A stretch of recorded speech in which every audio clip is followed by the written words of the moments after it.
Hi there, this is Ranjit, and in this video we'll be talking about the Note Edge, and exclusively I'll be just talking about the Edge screen because that is what this device is all about. And if you have watched my unboxing video of this Note Edge, I did say that it is actually a regular Note 4 but with that extra Edge screen, and that is what this Edge is. So I'll be exclusively talking about the features of this Edge screen and how I actually use them, and what are the things that I really like about it and what are the things I don't like about it. And I have been using this device now for almost 3 weeks now. But before I show you how I use this Edge screen, let me actually show you the features offered by this Edge screen and the software enhancements that Samsung has done on this device. So here we have the Note Edge, and the striking difference about this device compared to the Note 4 is this Edge screen, and it's a 160 pixel wide, 2560 pixels in length, and the thing is that it is independent of the main display,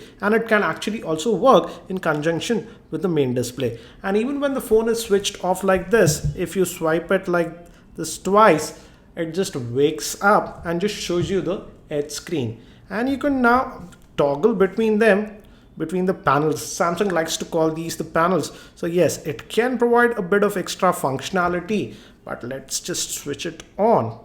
Let me just switch it on, and by default actually this panel is pre-installed, and here all the apps, you just can set up all your quick apps over here. You can easily do that. I'll show you that a bit later. And if you just swipe here, we get to these apps. But the thing is that we just cannot change these apps. One is the voice recorder. We also have the flashlight, so you can quickly toggle the flashlight using this one.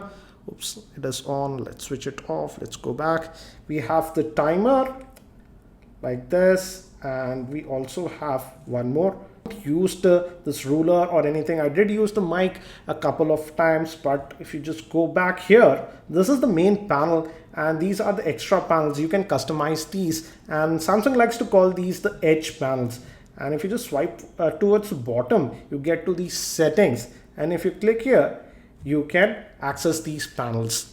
And by default there'll be some panels that are there, but you can install some of the other panels also that are available. For example, if you just click here, it will go to the Samsung store, and from here you can install some extra panels. But do note that as of now, only a limited amount of panels are there. For example, this is for the task manager. I used it earlier. We also have for RAM, and we have seen in breaking news, we can also have a toggle for data usage. If you travel a lot, then I think so you'll appreciate this. We also have one for S Note, and these are some random ones for bookmarks. And we also have some games, but again, if you notice, only a few of them are there. So the selection is actually pretty limited as of now. And you can just click it and it installs, and once it's installed, it's available here. And if you just select it, it will be available on your Edge screen. And the thing is that Samsung allows you to reorder this. If you just click here and click this reorder option, and now you can move the panels. For example, let's say I want this thermometer panel,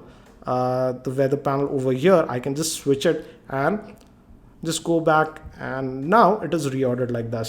Now for example, if I just, let me just unlock this phone, and if I just move it here, now we have that weather panel, and here we have the S Health. So this is customizable, and you can add panels up to 7, I believe. I generally just use 3 to 4 panels. The one I use the most, the default, is this one, and this I use it like a quick launcher. All of my favorite apps are now over here, so I don't have to actually go out of, for example, this is my Chrome web browser, and from here I can quickly switch to Twitter client. This is Talon, is a Twitter client that I use, and I use this like a multitasking tray. I can quickly jump to the Play Store, open up the camera, go to the settings. So I have started using this as a multitasking bar, and you can customize this. Let me actually show you. If you just hit the star, and now you can put your favorite apps over here, for example. And the good thing is it does not restrict the number of apps that you can book. So that's a good thing. For example, let's say after this Gmail, let me add one more app that I use a lot. Let's say I will add my regular Twitter client underneath this camera. I can do that and just leave it. And now if I press done, it should be visible here. As you can see, we have the Twitter app over here. So you can customize this, and this works as expected, as you can see. And I've put my favorite apps that I generally use over here so that I can quickly jump between them without having to move between the home screens, etc. So I use this as a multitasking tool, I would say. So this works actually pretty well. Now let me also show you some other functionality. Let's just go back to the settings. Click here and click over here towards the settings. You'll notice that when there is no content visible, there is some text that is visible over here. You can actually, that is called express the edge screen text. And you can put in your favorite text, and where nothing is displayed by a native app, this will be displayed over here. So that is there. And you can also use this Express Me and customize this edge screen if you would like to do that. So that option is there. And we also have an option of night clock, where this edge screen will glow if you just enable this on a specified time period, and it acts like a night clock. I personally don't use it, but again, that functionality is there.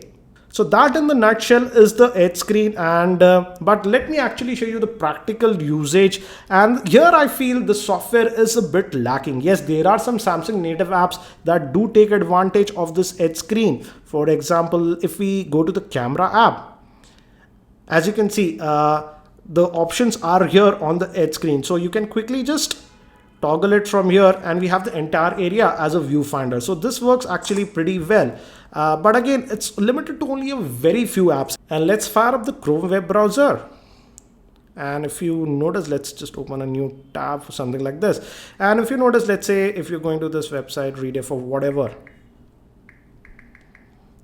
it just loads over here. Nothing is shown over here. So it does not take advantage of this. But one annoying thing I have noticed is that if you just tilt the orientation like this, it tilts, but here nothing is again displayed, not even the time, status, etc. So you just if you just use this, it accesses your edge screen, but I feel it is simply not taking advantage of the edge screen in this orientation. And this is again relevant to almost all third-party apps. For example, if you use Twitter, let's open up, this is the native Twitter client. I would have loved to see these notification control, direct message controls over here. It would have been great if that option was there, but that is simply not there. But again, I can't blame Samsung for that. These third-party app developers have to take advantage of this edge screen. But as of now, hardly any third-party app really takes serious advantage of the edge screen. In fact, I would say I really like this, this Peel app, that is the R Blaster on this Note Edge, and Note 4 also we have this, and I use this a lot. But still, we don't have an edge screen for even that app. And I would love to see a lot more edge panels, considering that the selection of edge panels as of now is pretty limited in my opinion. Another thing that this edge screen does is that if you get a call, etc., for example, let's say I'm browsing, doing something, it will be displayed over here. It won't interrupt your device. For example, let me just call up this phone. If you get a call, etc., it will be displayed over here, and you can easily take this call or reject. I'll just reject this. This also works for SMS. So without interrupting your process, you can reject a call or something like that. Let me also send a SMS and show you how it works. And now I have just sent an SMS. It should just come over here in a minute or two. And as you can see, it shows over here. And the thing is that it just goes away. That is the biggest annoyance that I have. You just can't set the time and duration. Let's say I want that message to be displayed for 10 odd seconds. That functionality is also not there. So it just shows there for a couple of seconds and just vanishes. So these are some of the pain points even in the software department of this edge screen. And I hope Samsung is able to fix them. So how do I personally use this Note Edge? To be very frank, when I got this Note Edge, for the first 3 or 4 days, I felt that this edge screen is pretty gimmicky. But to really appreciate this edge screen, you have to start using this edge screen. And I would say I use this edge screen as my multitasking tool. And it is now very easy to switch between the apps. So this is the thing that I use mostly on the edge screen, to jump between the apps. And it actually works. But yes, the edge panels functionality is there, but it is sort of limited in my opinion. Yes, I do like this S Health, which keeps a track of number of steps that I take. But again, I would love to see a lot more apps taking advantage of this edge screen, and I would like to see a lot more edge panels like the remote control panel, etc., which is simply not there as of now.